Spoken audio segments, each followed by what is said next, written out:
was immune to the darkness.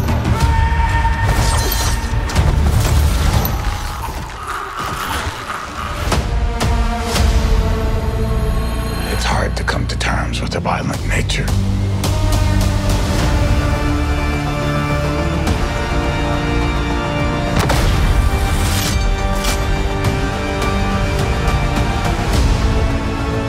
Tough guy, huh? Not at all.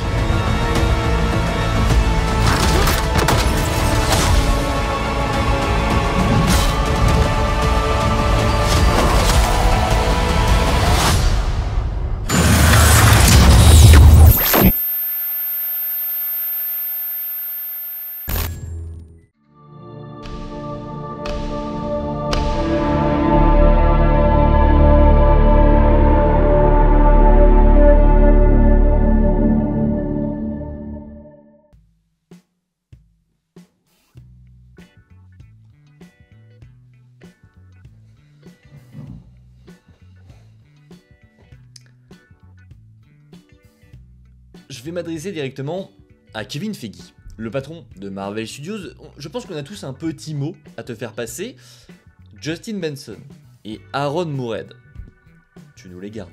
Oh, tu nous les gardes. Tu les mets dans un... Tu fais ce que tu veux, mais tu les gardes.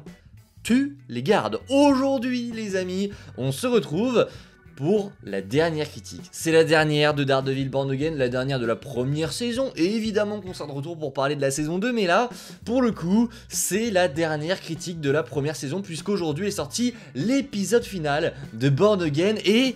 Quel épisode? Eh bien, on va revenir aujourd'hui en détail sur tout cet épisode, voir ce qu'il nous tease pour la saison 2, puisque oui, bien qu'il soit exceptionnel, voilà, je vous dévoile mon avis ici, je le trouve génial, c'est avant tout un giga teaser d'une heure pour ce qui arrive en 2026. Bref, vous allez voir un petit peu tout ce que je pense de cet épisode, de certaines scènes, il y a plein de choses à décrypter, c'est les dernières, donc n'hésitez pas à liker, à partager et à vous abonner, ça aurait été une période de fou. On a commencé l'année avec Brave New World, on a eu une belle petite période pour commencer, puis directement, on a eu un arc Born Again qui était génial, voilà, même si les critiques n'ont pas forcément fonctionné, j'ai adoré suivre tous ces épisodes avec vous chaque semaine, c'était incroyable et j'ai très hâte de revivre ce genre de moment, c'est aussi pour ça que j'adore les séries sur Disney+, sur Netflix, etc. Mais quand je couvre des séries sur la chaîne, j'adore avoir ce petit rendez-vous chaque mercredi pour vous retrouver, pour débattre autour de l'épisode en question. Bref, faisons-le une toute dernière fois pour la première saison de Born Again. Les amis, parlons de l'épisode 9, générique.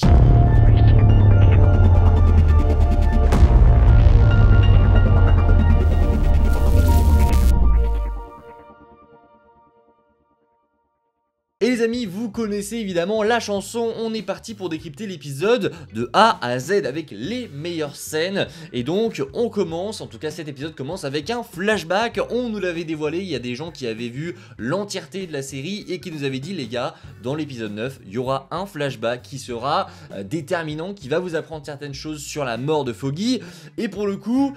Vous le savez, si vous me suivez un peu sur les réseaux, je suis devenu fou, je faisais partie de la secte des fous qui pensaient que Foggy était toujours en vie, même si ça allait à l'encontre même du développement de Matt. Vu ce qu'avait dit Brad Winderbaum, vu les déclarations qu'avait faites Charlie Cox, qui nous disait que voilà, ils étaient vraiment pas chauds à l'idée que Matt soit séparé de Karen et Foggy, le fait que Foggy revienne puis que ses easter eggs soient lâchés, je me disais, est-ce qu'il n'allait pas aller rechercher Foggy, même si c'était mal fait, honnêtement, je pensais que Foggy allait revenir. Alors voilà, j'étais un petit peu en demi-teinte, pour moi Foggy c'était le pari fou, le truc en mode, allez, je le place ici au cas où ça arrive, mais évidemment, non, voilà, Foggy n'est pas en vie, c'est raté pour le coup, bon...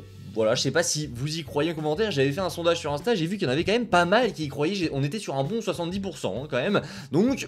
Foggy n'est pas en vie, c'est dévoilé dès le début de l'épisode très clairement, où Vanessa va voir Bullseye enfin là c'est en HP, je pense pas qu'il soit directement en prison, mais c'est directement en hôpital psychiatrique, et elle lui propose un contrat. Le contrat c'est donc de tuer l'accusé, donc Benny, et son avocat Foggy Nelson, puisqu'il a commencé à mettre le nez dans les affaires de Vanessa, les affaires donc c'était le port de Red Hook, où Vanessa pouvait blanchir de l'argent, c'est donc dévoilé par la suite dans l'épisode. mais voilà la raison, j'en ai vu plein qui n'avaient pas compris, même si c'était une intrigue qui était en filigrane depuis le début, il y en avait plein qui n'avaient pas capté pourquoi est-ce que Vanessa aurait tué Foggy, alors que pour le coup c'est teasé depuis le début de la saison. Voilà, c'est révélé maintenant, et donc Bullseye a accepté. Alors pour le coup, je sais pas si ça vous l'a fait aussi, moi je pensais, même si j'ai vu cette scène de flashback, j'ai quand même eu encore un mini doute sur la mort de Foggy. Je me suis dit, attendez, est-ce que Bullseye ne va pas retourner la situation et faire alliance justement avec Foggy pour piéger les Fisk? Parce que mine de rien, quand je vois sa tête ici, tu te rappelles quand même que dans la saison 3, les Fisk lui ont fait mais alors très mal, physiquement mais mentalement aussi. Donc je me dis pourquoi est-ce qu'il accepterait, etc. C'est un peu bizarre, même si le mec est complètement détruit, tu le vois, hein. Quand tu vois son regard à Poindexter, tu vois que le mec est déconstruit, il est pas bien du tout, et j'adore voir ce personnage à l'écran, il crève l'écran et j'ai hâte de le retrouver dans la saison 2, puisqu'il reviendra évidemment, mais voilà, un très bon début d'épisode, et on enchaîne avec le réveil de Matt à l'hôpital. Alors, dans la globalité de l'épisode, il y a une ambiance qui est dingue, j'adore cette ambiance de chasse, de traque comme ça dans un New York de nuit, c'était génial, l'ambiance était dinguissime,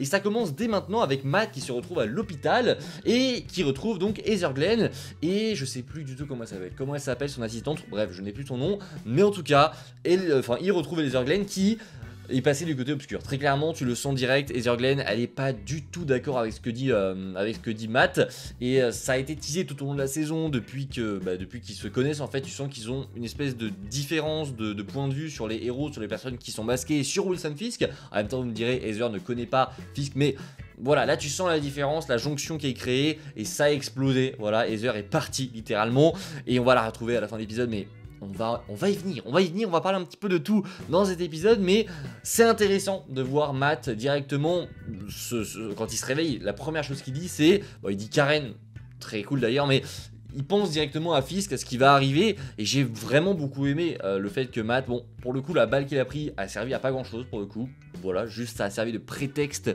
à pas grand chose en fait. Quand j'y pense, ça a pas servi à grand chose, mais en tout cas, voilà, il a pris une balle, on va dire qu'il l'a prise pour le scénario, mais en soi, pas tellement.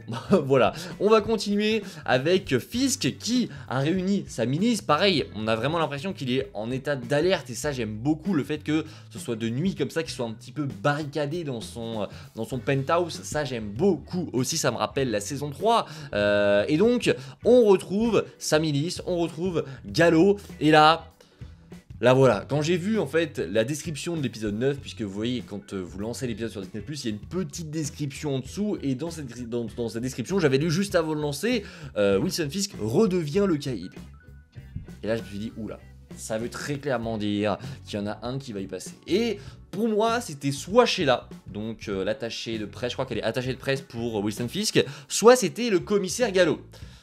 Et quand j'ai vu cette scène où le commissaire Gallo provoque Wilson Fisk directement dans son bureau, puis qu'après, il va aller essayer de faire tomber Fisk directement avec Sheila, qu'ils seront sur écoute et que Fisk va entendre tout ça, je me suis dit, frérot, on ne te reverra pas en saison 2, tu vas te faire dézinguer. Et je l'ai vu un petit peu venir, je me suis dit, ils vont nous refaire une scène à la portière qu'on avait eu dans la saison 1, et mine de rien, c'est même pas qu'on la refait, c'est qu'on va plus loin. Mais on va y venir tranquillement. Bref, New York est plongé dans le noir, ça j'ai beaucoup aimé, mais encore une fois, plus tu avances, plus tu fais grandir les événements, plus on arrive à un point où il va falloir commencer à montrer des gens. Il va falloir commencer à ramener des héros du MCU, parce que là, tu vas pas me dire que les événements de Daredevil Born Again vont avoir un impact sur le MCU. La fin de la saison 1, les déclarations qui sont faites et ce qui arrive avec la saison 2 est un impact majeur. Tous les Avengers peuvent être littéralement touchés par ce qui arrive avec cette saison 2. Donc à voir, mais j'ai l'impression qu'ils vont dans un sens, mais cette saison 1 s'est révélée être un petit peu... je sais pas qu'elle est discrète envers le MCU, mais il n'y a rien qui nous lie véritablement au MCU. Il y a, oui, le personnage de... j'ai oublié son nom, celui qui est dans Hawkeye et qui revient, Swordsman. Voilà, très cool, mais il va falloir commencer à montrer du héros, il va falloir commencer à montrer du lourd, et on va y revenir à la fin, mais Sony Pictures, là, les personnes qui détiennent les droits de Spider-Man, va falloir commencer à lâcher les droits. Va falloir commencer à arrêter de garder Spider-Man. Faut vraiment que Sony, vous mettiez dans le crâne que les fans veulent ce duo Daredevil et Spider-Man, mais plus que ça maintenant, il devient presque indispensable. Donc Sony, je vais vous parler droit dans les yeux très clairement, il va falloir dropper des droits. Il va falloir dropper Spider-Man parce que sinon, il y a des fans qui vont être en colère. Mais continuons, on y reviendra juste après. New York est donc plongé dans le noir et à ce moment-là, Matt revient dans son appartement et bim, on tombe sur qui? Grosse surprise, évidemment que non, le Punisher qui nous avait été teasé. On avait déjà vu des images de cette séquence dans les bandes annonces. Donc voilà, Frank est de retour pour aider Matt puisque c'est Karen qui l'a appelé et qui lui a demandé de le protéger en sachant que Bullseye était dehors et qu'elle a sûrement entendu ce qui se passait avec Fisk. Voilà, Frank est de retour, c'est d'ailleurs très intéressant de retrouver cette complicité entre le duo déjà Frank et Karen, c'est très cool de les revoir, enfin de sentir qu'ils ont toujours cette attache entre les deux, le fait que Karen soit la personne qui réussisse à calmer Frank, ça j'aime toujours voir ce duo, ça marche très bien, mais le duo Punisher Daredevil marche aussi beaucoup, on ne l'avait pas encore vu et il marche toujours aussi bien, il y a peut-être un petit peu plus de vannes qu'avant, mais ça fonctionne. Entre les deux, ça fonctionne parce que les deux sont opposés et tu sens que ça marche et j'aime beaucoup les dialogues qu'ils ont tous les deux quand ils sont en tant que Frank Castle et Matt Murdock, mais aussi en tant que Punisher et Daredevil. Bref, la milice de Fisk, la Task Force Anti-Vigilante arrive dans l'appartement de Matt et là, c'est la grosse séquence de baston qu'on connaissait tous, qu'on avait déjà vu. Pareil, j'aime beaucoup. Alors, c'est vrai que les combats sont dans cette série un petit peu surcutés parfois, il y a vraiment des combats où tu te dis waouh.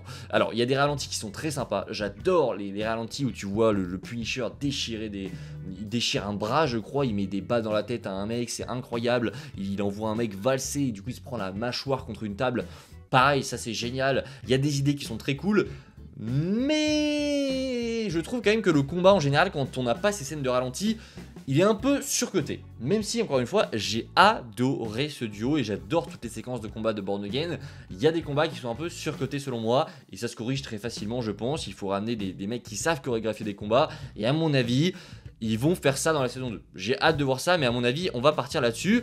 Continuons les amis, puisque ce combat se termine. Il y a une longue discussion avec Connors, donc, et on ne sait pas s'il est mort d'ailleurs. Je pense pas qu'il soit mort. Ils font péter une grenade à l'intérieur de l'appartement de Matt, et Cole normalement est toujours à l'intérieur. Enfin, il a littéralement un couteau planté dans la main, donc il peut pas bouger. Donc à mon avis, je pense qu'ils l'ont fait mourir. Mais ça serait très bizarre parce que le personnage vient juste d'arriver et tu sens qu'il avait quand même une importance assez particulière. C'est lui, donc on l'apprend à ce moment-là, du coup, que c'est lui qui a tué Hector Yala dans la rue à ce moment-là. Donc voilà, très sympathique séquence, j'ai vraiment apprécié. Et du coup, elle se termine avec Matt et le Punisher qui saute directement dans la ville. C'est vrai que je m'étais pas posé la question, mais dans les extraits, je trouvais que la ville faisait très noire, que l'image était très noire et je me demandais pourquoi, je trouvais que ça faisait très bizarre. Et en fait, c'est totalement voulu puisque c'est vu que la ville est tout simplement dans le noir. Voilà, donc voilà, je me posais la question, mais pour le coup, j'ai eu la réponse à ma question. Voilà, ensuite c'est le retour évidemment de Karen Page. Voilà, ça faisait très longtemps qu'on ne l'avait pas revue, elle est enfin de retour, on le savait aussi, tout simplement parce que dans les bandes annonces, on avait vu cette image de Karen qui n'avait pas encore été montrée dans la série, donc on se doutait bien que c'était pour l'épisode 9 qu'elle allait être de retour, en sachant qu'elle sera aussi présente dans la saison 2. Voilà, c'est très cool, encore une fois, tu sens que Justin Benson et Aaron Moretz veulent recoller avec la série Netflix de base, là où l'ancienne direction voulait s'écarter, repartir sur autre chose avec de nouveaux personnages, là tu sens que non, ils sont revenus, ils ont dit ok on arrête, on reprend ce qu'on avait fait avant et on repart avec eux parce que c'est bien mieux, parce que les personnages sont incroyables et j'ai vraiment beaucoup aimé cette décision et ce retour de Karen Page. Pareil, on a cette petite scène un peu qui calme clairement le rythme de l'épisode avec Karen, le Punisher, enfin Frank pour le coup ils sont plus en train de se battre, et Daredevil dans le repère de Frank. Pareil, j'ai beaucoup aimé quand on retrouve cette complicité entre Frank et Karen, ça a beaucoup marché et ça marche toujours en fait, hein. J'adore les voir ensemble et j'adore les voir évoluer tous les deux, tu sens que peut-être qu'à un moment donné il va y avoir un rapprochement, mais en tout cas la relation est incroyable. Pareil, autre scène incroyable dans cet épisode qui suit justement celle-ci, c'est la scène où Daniel et Buck, j'allais encore oublier son nom, mais donc Daniel et Buck, donc qui travaillent pour Fisk, vont menacer le conseil municipal de la ville. Ça pareil, j'adore Daniel, je l'adore. Je l'aimais pas beaucoup en début de saison, je me dis ok ça va être le mec un peu chiant qui va faire des blagues, pas du tout. En fait il a évolué de manière très positive au cours de la saison et il se retrouve à être finalement le bras droit du Caïd et il va même être plus loin que ça je pense. C'est pas pour rien qu'à la fin de l'épisode, quand on a ce plan sur tous les personnages qui restent, bah, tu le vois lui dans le siège du caïd. Tu sens vraiment cette volonté de faire de lui le prochain, enfin l'espèce de poulain du caïd, et j'ai hâte de voir comment il va évaluer, mais à mon avis, ça va envoyer du très très lourd avec le personnage de Daniel. J'ai beaucoup aimé cette scène. Pareil, ensuite on retourne dans, je crois que c'était dans un local de Foggy, et on retrouve Matt et Karen en train de chercher la vérité. C'est là qu'on va apprendre du coup que du coup c'est tout est en lien avec le port de Red Hook, et que Vanessa y a placé ses œuvres pour en partie blanchir de l'argent. Ça j'ai beaucoup aimé. Pareil, scène qui ralentit très clairement le rythme de l'épisode, mais qui est nécessaire. J'ai toujours dit que dans cette série, les scènes de dialogue sont toujours très intéressantes parce que le contexte et l'histoire qu'on veut te raconter est très très sympa, je trouve.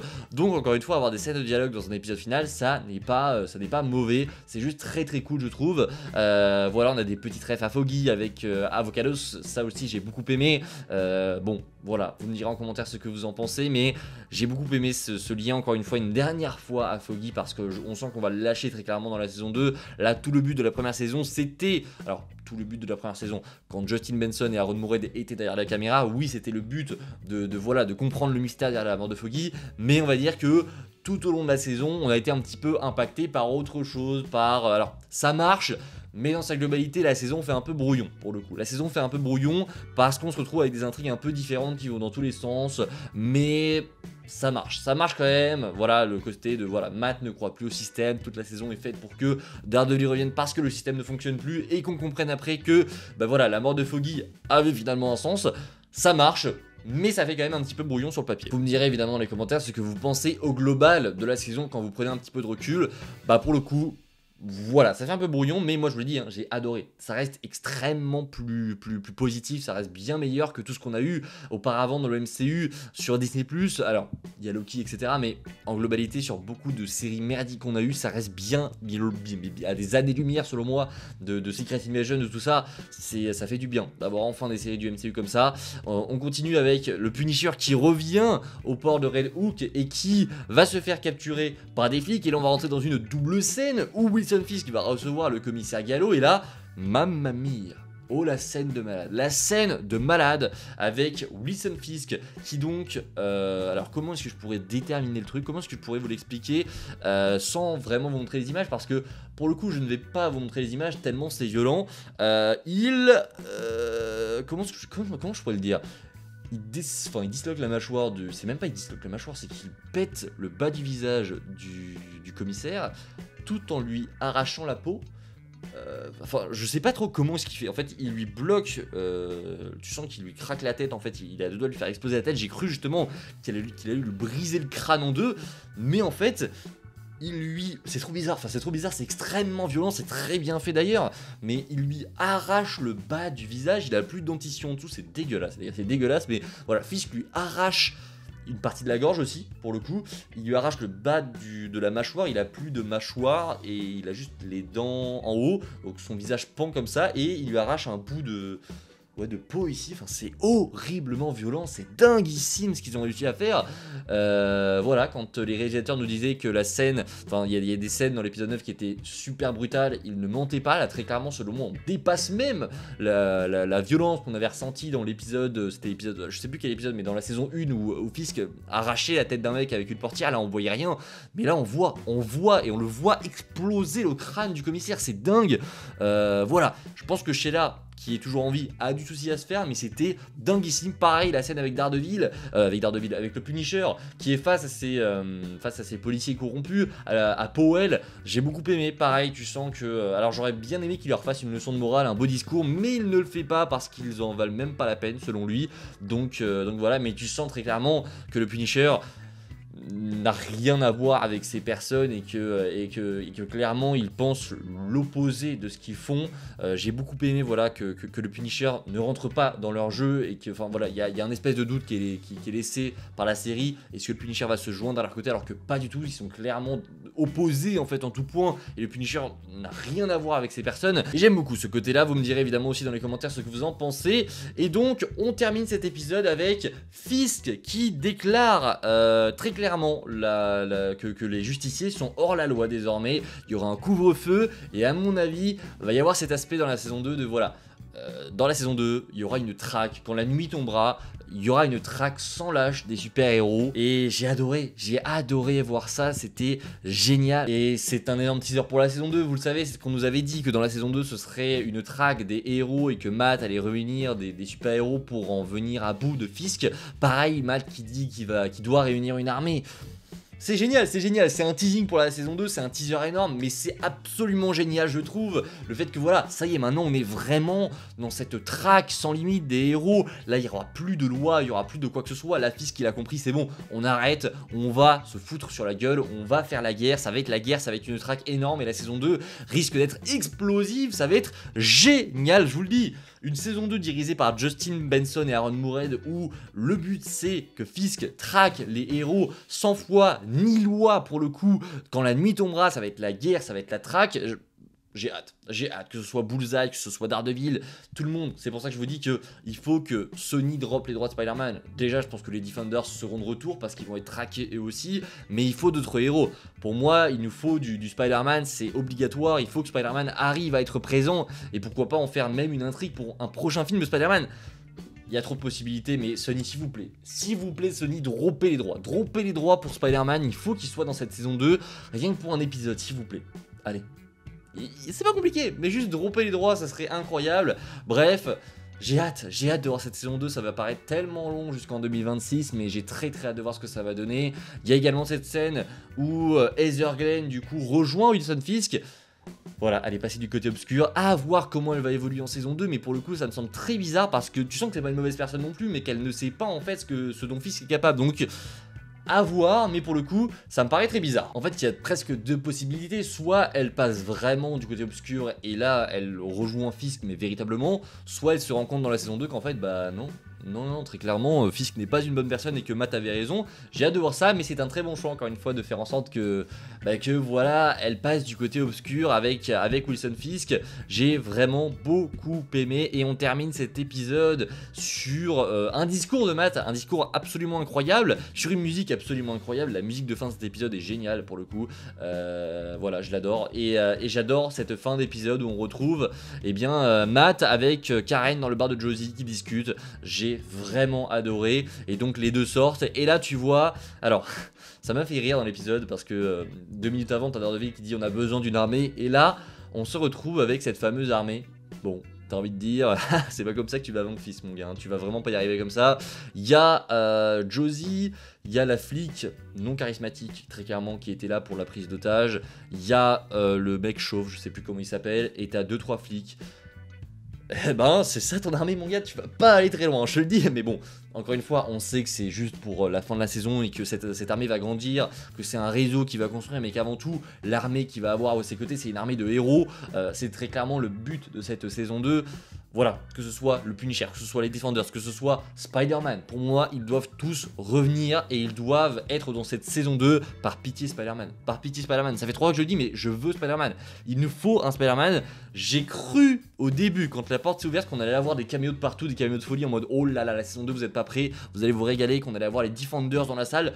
Pas du tout, on a vraiment eu des mecs random au possible, mais écoutez, ça reste tout de même un beau teaser pour cette saison 2, je vous le dis, cet épisode c'est un teaser énorme pour la deuxième saison, c'est vraiment te montrer ce qui arrive et vous dire attendez, vous avez aimé les 2 derniers épisodes, ça tombe bien, on vous redonne confiance parce que la prochaine saison c'est nous qui nous occupons de cette deuxième saison entièrement et on va vous montrer ce dont on est capable et on va envoyer du lourd avec cette traque des héros.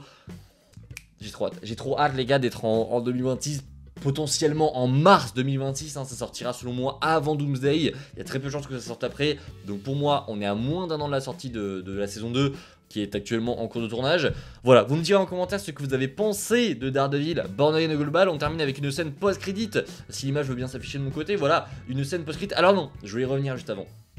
Vidéo un peu décousue, mais voilà, on est là pour en discuter de manière assez chill. Cette scène où on voit Fisk et Vanessa marcher dans les couloirs de cette cave et qu'en fait tu te rends compte qu'il n'y avait pas que Adam, qui était enfermé. Il y a littéralement toutes les personnes qui ne plaisent pas à Fisk. Il y a tout le monde. Il y a des cages de partout comme si c'était des animaux. Il y a Swordsman, il est enfermé ici. Ils sont tous là. Tu sens que ça va être en gros la prison des justiciers par la suite qui seront arrêtés par Fisk. C'est génial. c'est génial de voir à quel point ce mec est dérangé dans sa tête. Le Punisher est lui aussi enfermé. J'aime beaucoup les scènes qu'on nous a montrées avec le Punisher. J'aime beaucoup l'esthétique de ce plan. On voit le Punisher enchaîné. Bon, il n'y a rien de spécial, mais j'aime beaucoup le plan. Voilà, c'est un avis personnel, c'est mes goûts, mais je trouve ce plan incroyable. Voilà. Ensuite, on termine avec... j'ai oublié de parler de Bullseye aussi. Bullseye qui revient. Alors, est-ce que c'est son appart ? Je sais pas, pour le coup c'est son ancien appart de la saison 3, je sais pas, mais en tout cas il est dans un appart, tu sens que le mec va essayer de se reconstruire. Est-ce qu'on est sur une rédemption du personnage? Je ne sais pas, mais en tout cas il y a des images de la saison 2 qui confirment qu'évidemment il sera de retour en tant que Bullseye, et ce qui va faire alliance avec Daredevil, ce serait dingue, mais j'ai hâte de voir comment Bullseye va évoluer, parce que selon moi il y a pas mal de choses à faire avec lui, même s'il reste évidemment un méchant emblématique de l'univers de Daredevil. On termine avec la scène post-crédit qui nous tease littéralement le special autour du Punisher. Alors il ne nous tease rien de spécial par rapport au contenu qu'aura ce special, même si peut-être qu'on se dirigera vers un Punisher qui va essayer d'éliminer la task force de Wilson Fisk, puisque ils sont liés, même si le Punisher le dit, ils n'ont rien à voir, ils n'ont pas du tout les mêmes motivations, c'est pas pour les mêmes choses, pour les mêmes raisons qu'ils font ce qu'ils font, voilà, il y a quand même ce lien entre les deux, de croyance, où t'as d'un côté les flics de Fisk qui croient au Punisher, qui croient qu'ils sont pareils que le Punisher, et le Punisher qui lui, n'y croit pas du tout, donc peut-être que le special sur le Punisher va s'orienter là-dessus, mais en tout cas, il s'échappe de la prison. Alors très clairement, je pense qu'il a libéré personne, je pense que Frank Castle, il en a rien à foutre, à voir, mais voilà, scène post-générique très sympa, où on retrouve enfin Frank Castle, et je pense que très clairement, le special qui arrive normalement en 2026 va être incroyable. Bref les amis, vous me direz en commentaire ce que vous avez pensé de Daredevil Born Again au global. On est donc sur la fin de ces séries de critiques, très clairement on arrive au bout, j'espère que tout ça vous aura plu. J'ai passé encore une fois de très beaux moments sur Born Again, et je suis ravi d'avoir pu couvrir cette série avec vous. Évidemment on sera là pour la saison 2, dès qu'il y a des news, dès qu'il y a des trailers, dès qu'il y a l'épisode 1, on sera là pour en parler, croyez-moi. Bref, merci à tous d'avoir suivi ces critiques, merci beaucoup du fond du cœur, ça me fait plaisir de revenir chaque mercredi avec vous pour débattre, théoriser, c'était incroyable, donc vraiment merci beaucoup, même si c'est pas les vidéos les plus vues de la chaîne, c'était génial. On se dit à très vite, c'était Spidey les amis, prenez soin de vous, c'est toujours le plus important, et vivement la saison 2 de Born Again. Ciao tout le monde.